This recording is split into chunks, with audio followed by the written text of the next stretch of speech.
स्वागत है। लगातार टीटी मामले पर टीचर्स पात्रता परीक्षा को लेकर शिक्षक परेशान है। इसी बीच एक बड़ा अपडेट है सरकारी स्कूल के प्राइमरी और मिडिल कैडर के इन शिक्षकों को आया हुआ है। अगर आप भी एक सरकारी स्कूल के प्राइमरी और मिडिल कैडर के शिक्षक हैं तो आपको वीडियो पूरा जरूर देखना चाहिए। सुप्रीम कोर्ट का फैसला आता है। फाइनल फैसले में जो भी देश के 25 लाख से अधिक सरकारी स्कूल के प्राइमरी और मिडिल कैडर के शिक्षक है जो नॉन टैट क्वालिफाई है, यानी जिन्होंने टैट की परीक्षा नहीं दी और बतख के रूप में अभी वर्तमान में काम कर रहे हैं, जिनकी नौकरियों में 5 साल से ज्यादा का समय बचा हुआ है, उनको परीक्षा देना अनिवार्य कर दिया गया है। अगर परीक्षा नहीं देते हैं और नौकरी 5 साल से ज्यादा है तो उनको नौकरी से हटा दिया जाएगा। तो इन तमाम बातें जो फैसले में आई, उस फैसले के बाद से ही जो प्राइमरी और मिडिल कैडर के टीचर्स हैं उनके लिए उनकी नौकरी बचाना अब यहाँ पर बड़ा संकट हो गया है। इसको लेकर लगातार वह परेशान है, लेकिन बड़ी परेशानियों के बीच नए नियमों का एक अपडेट आया है। टीचर से पात्रता परीक्षा यानी कि टीईटी साल 2010 के पहले जिन शिक्षकों ने स्कूलों पर बतौर शिक्षक के रूप में प्राइमरी मिडिल के शिक्षक के रूप में ज्वाइनिंग ली है, उनके लिए नए नियम है। इस वीडियो को पूरा देखिएगा, हर एक बात को अच्छे से समझिएगा। मध्य प्रदेश में टैट नियम के तहत पहली शिक्षकों की नियुक्ति साल 2013 में हुई थी। अब उसके पहले जितनी भी भर्तियां हुई वह नॉन टैट क्वालिफाई हैं, यानी वह अपने को सेफ जोन में न रखें। लेकिन विशेषज्ञों की जो राय है उसको इस वीडियो में बताया गया है, उसको यहाँ पर देखिएगा, समझिएगा। आरटीई एक्ट के तहत एनसीटीई के नियम लागू होने के बाद पहली नियुक्तियां हुई, इस पर पूरा मामला आपको दिखाएंगे। वीडियो को अंत तक जरूर देखिएगा। शिक्षा के अधिकार अधिनियम, जिसको RTE right to education act 2009 के नाम से जानते हैं, ये एक्ट कब लागू हुआ? साल 2010 में। इसके तहत राष्ट्रीय अध्यापक शिक्षा परिषद यानी कि एनसीटीई, जो कि पूरे देश में शिक्षा से संबंधित शिक्षा और बच्चों से संबंधित शिक्षकों की नियुक्ति से संबंधित नियमों को लागू करता है। इनके द्वारा लागू किए गए शिक्षक पात्रता परीक्षा यानी कि टीईटी नियमों के अनुसार मध्य प्रदेश में पहली शिक्षक नियुक्तियां वर्ष 2013 में प्रारंभ हुई। विशेषज्ञों का मानना है कि 29 जुलाई 2011 को संशोधित अधिसूचना लागू होने के बाद टीईटी उत्तीर्ण अभ्यर्थियों की भर्ती यह पहला बड़ा चरण था। यानी साल 2011 में संशोधित अधिसूचना आती है, उसके बाद टीईटी उत्तीर्ण को लेकर यह पहला बड़ा चरण था।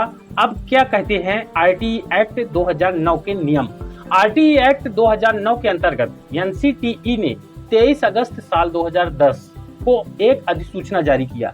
अधिसूचना जारी करके क्लास 1 से 8 तक के जो टीचर्स हैं, शिक्षक हैं, उनकी नियुक्ति के लिए न्यूनतम योग्यता निर्धारित होने के बाद 29 जुलाई 2011 को संशोधन कर शिक्षक पात्रता परीक्षा यानी कि टीईटी, जिसको टीचर एलिजिबिलिटी टेस्ट को अनिवार्य पात्रता के रूप में लागू कर दिया गया। यानी अगर क्लास 1 से क्लास 8 तक के बच्चों को आपको पढ़ाने वाला शिक्षक बनना है तो आपको TET teacher eligibility test pass करना अनिवार्य होगा। आप देश के किसी भी राज्य से हैं, इसी में पूरा विवाद है। अब इसको और अच्छे से समझिए। मध्य प्रदेश में भर्ती की रूपरेखा जो लागू की गई 23 अगस्त साल 2010 एनसीटीई की अधिसूचना जारी होती है, जो कि यह अधिसूचना आरटीई एक्ट साल 2009 के तहत जारी होती है। इसके बाद से 29 जुलाई 2011 को एनसीटीई द्वारा अधिसूचना में संशोधन किया जाता है, जिसमें टीईटी अनिवार्य कर दी जाती है। यानी साल 2011 में टीईटी को अनिवार्य योग्यता के रूप में यहाँ पर किया गया। इसके बाद दिसंबर 2011 और से लेकर फरवरी 2012 तक मध्य प्रदेश में पहली टीईटी परीक्षा, जिसको व्यापम ने करवाया था, उसके द्वारा आयोजित कराई जा रही। यानी यहाँ पर इस परीक्षा में जो कैंडिडेट बैठे थे वो सेफ जोन में है परीक्षा से।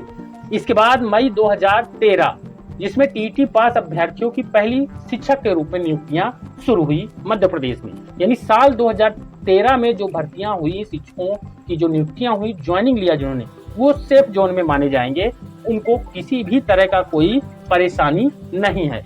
अब यहाँ पर देखो अगस्त 2014 जिसमें भर्ती के दोनों प्रमुख चरण पूर्ण हो गए। यानी 2 काउंसलिंग को यहाँ पर चरण बाई चरण कहा गया है।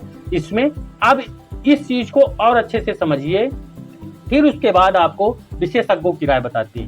वर्ष 2009 से पहले जो शिक्षक नियुक्त हुए उन शिक्षकों पर टीईटी की अनिवार्यता लागू नहीं थी, यानी बिना परीक्षा उन्होंने दिया, लेकिन उस समय राज्य सरकारों ने जो नियम बनाए थे उसके तहत उनकी नियुक्तियां हुई।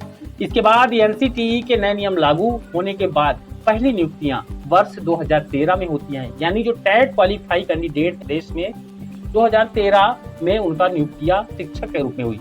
शिक्षक भर्ती व्यवस्था में टीईटी को गुणवत्ता और पात्रता के मानक के रूप में शामिल कर लिया गया। वर्तमान में देश के विभिन्न राज्यों में टीईटी संबंधी नियमों और समय सीमा को लेकर व्यापक चर्चाएं जारी हैं, क्योंकि सुप्रीम कोर्ट ने जो फैसला दिया उसको लेकर शिक्षकों की सांसें थमी हुई हैं।